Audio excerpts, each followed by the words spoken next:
गांव में सुमित्रा नाम की एक गरीब महिला अपनी बेटी गुड़िया के साथ रहती थी।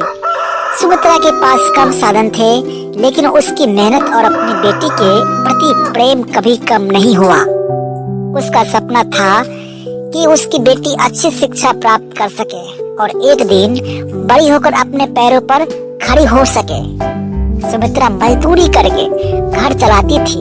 दिन भर खेतों में काम करना और शाम को घर लौटकर बेटी का ख्याल रखना उसकी दिनचर्या थी। वह जानती थी कि गरीबी के बावजूद शिक्षा ही वह रास्ता है जिससे उसकी बेटी का भविष्य उज्जवल हो सकता है। गुड़िया भी अपनी माँ की तरह मेहनती और होशियार थी। वह हर दिन गांव के स्कूल में जाती और मन लगाकर पढ़ाई करती।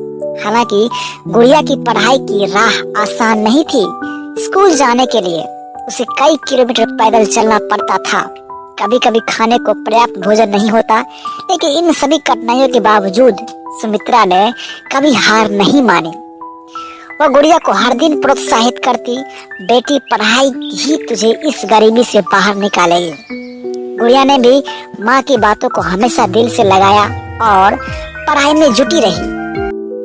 उसके शिक्षक भी उसकी लगन और कड़ी मेहनत देखकर प्रभावित थे। धीरे धीरे समय बीतता गया और गुड़िया की मेहनत रंग लाई। उसने बोर्ड की परीक्षा में अच्छे अंक हासिल किए और छात्रवृत्ति प्राप्त की। इस छात्रवृत्ति के सहारे गुड़िया ने कॉलेज में प्रवेश लिया।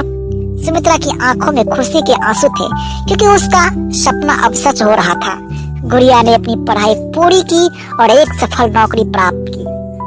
अब वो अपनी माँ को आराम से रखने और उसकी सारी जरूरतें पूरे करने में सक्षम थी।